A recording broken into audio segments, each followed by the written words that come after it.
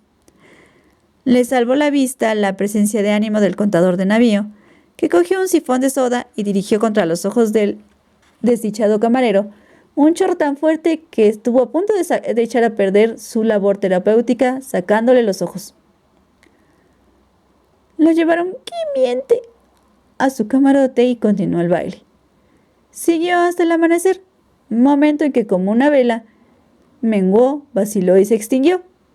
Nos arrastramos fatigosamente hasta nuestras camas, cuando el cielo pasaba de ópalo azul y el mar se listaba de jirones de bruma.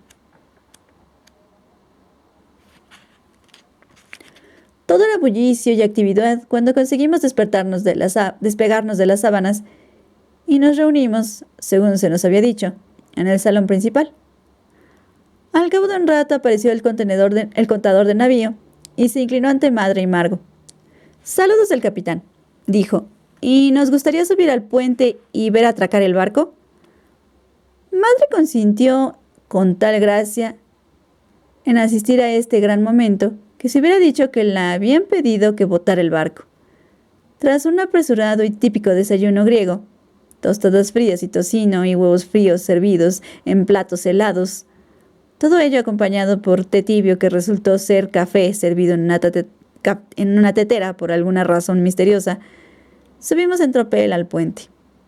El capitán, con aspecto ligeramente apotargado, pero sin que la agitada noche que había tenido le hubiera hecho perder un ápice de su encanto, nos saludó con gran alegría, obsequió a Madre y a Margo con claveles, nos mostró con orgullo la entera cámara del timonel y luego nos llevó a lo que Larry insistía en llamar el alcázar. Desde allí teníamos una vista completa tanto de la proa como de la popa de la embarcación. El primer oficial estaba junto al cabestrante, en el que la cadena del ancla aparecía enrollada, como un extraño collar herrumbroso. Y cerca de él había al menos 3 de los marineros que habían compuesto la banda de la noche anterior. Todos ellos saludaban con la mano y enviaban besos a Margo.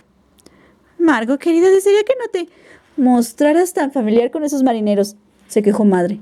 «Oh, madre, no seas tan anticuada», dijo Margo, devolviéndoles con creces los besos. «Al fin y al cabo, tengo un exmarido y niños. Y 2 niños. Es por enviar besos a marineros desconocidos por lo que tienes exmaridos y niños». «Bien», dijo el capitán con los dientes rutilando al sol. «Venga, señorita Margo, y le enseñaré nuestro radar. Con el radar podemos evitar rocas, colisiones, catástrofes en el mar. Si Ulises hubiera tenido esto, habría llegado más lejos, ¿eh? Más allá de las puertas de Hércules, ¿eh? Entonces los griegos hubieran descubierto América. Venga».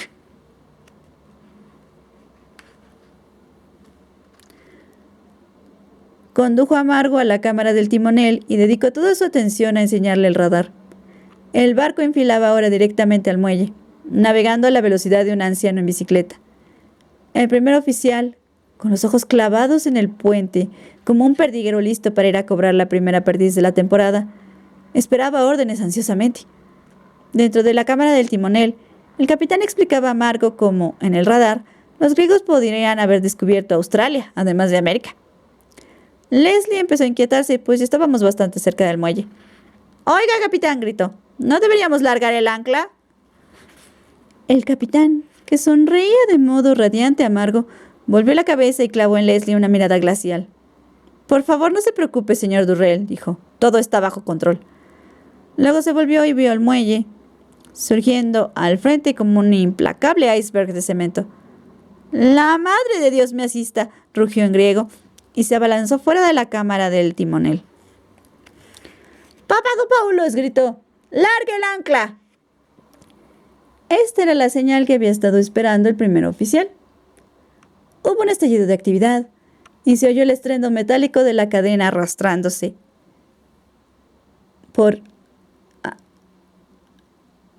arrastrada por la pesada ancla, el chapoteo del ancla al caer al agua, ¡plop!, y el golpeteo de la cadena mientras seguía corriendo. Corrió y corrió la cadena, y el barco continuaba avanzando. Era evidente que la habían largado demasiado tarde como para que pudiera cumplir su cometido habitual como freno. El capitán, preparado para cualquier emergencia como debe estarlo cualquier capitán, se metió de un brinco en la cámara del timonel, ordenó retroceder a toda máquina e hizo girar bruscamente la rueda del timón, apartando al timonel con gran violencia. Pero ¡ay! Ni su brillante asunción de la situación, ni su veloz pensamiento, ni su magnífica maniobra pudieron salvar el barco. Con la proa todavía girando, el Poseidón golpeó el muelle con un estruendo tremendo. Pensé que a la velocidad que íbamos solo sentiríamos una pequeña sacudida. Me equivocaba. Dio la impresión de que habíamos chocado contra una mina. Nuestra entera familia cayó confundida en un montón. Las 3 damas gordas, que bajaban por una escalera de cámara, se precipitaron sobre cubierta como una avalancha de traveseros. De hecho, todo el mundo se cayó, incluido el capitán. Larry se hizo un feo corto en la frente. Madre se dio un golpe en las costillas. Margo solo se hizo una carrera en las medias. Con gran agilidad, el capitán se puso de nuevo en pie. Hizo varias cosas técnicas con el timón, dio órdenes a la sala de máquinas y luego, con la cara negra de rabia, salió al puente a grandes zancadas. «¡Papadopoulos!», gritó al pobre primer oficial, que estaba levantándose temblorosamente y enjugándose la sangre de la nariz. «¡Hijo de putana! ¡Imbécil! ¡Asno! ¡Hijo ilegítimo de un cretino turco sacado del arroyo! ¿Por qué no largaste el ancla?» «Pero, capitán», empezó el primer oficial con la voz apagada por un pañuelo manchado de sangre, «¿usted no me lo ordenó?» «¿Es que aquí tengo que hacerlo yo todo?», bramó el capitán. «¿Gobernar el barco, atender a las máquinas, conseguir una banda que sepa tocar canciones griegas? ¡Madre de Dios!». Se tapó la cara con las manos. A su alrededor se alzaba por todas partes la cacofonía de los griegos en una situación. Con semejante ruido y la trágica figura del capitán, parecía una escena sacada de la batalla de Trafalgar. Bueno, dijo Larry enjugándose la sangre de los ojos. Fue una espléndida idea, madre. Te felicito. Creo, sin embargo, que volveré en avión, si es que podemos desembarcar vivos. Finalmente permitieron desembarcar a los heridos que podían caminar y descendimos en desorden por la pasarela. Vimos entonces que el Poseidón tenía otro agujero en la proa, casi idéntico al anterior y situado en el lado opuesto. Bueno, al menos ahora está equilibrado, dijo Leslie lúgubremente. Oh, miren, dijo Margot, una vez estuvimos en el muelle. Ahí está la pobre vieja orquestina.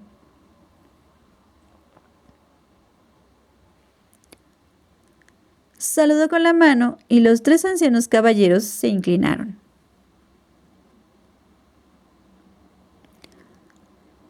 Vimos que el violinista tenía un feo corte en la frente y el pianista una tirita sobre el puente de la nariz. Nos devolvieron las reverencias y luego, interpretando obviamente la aparición de nuestra familia como un signo de apoyo que valdría en parte para devolverle su sentido de la dignidad, tan gravemente socavado por la ignominiosa destitución de que habían sido objeto la noche anterior, se volvieron al unísono. Echaron una ojeada al puente, alzaron la tuba, el trombón y el violín con gesto desafiante y empezaron a tocar.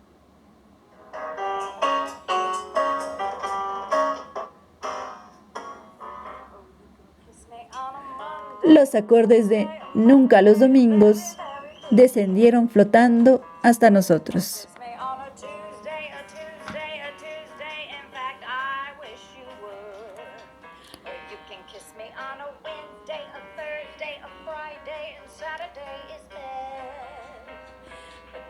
Never on a Sunday.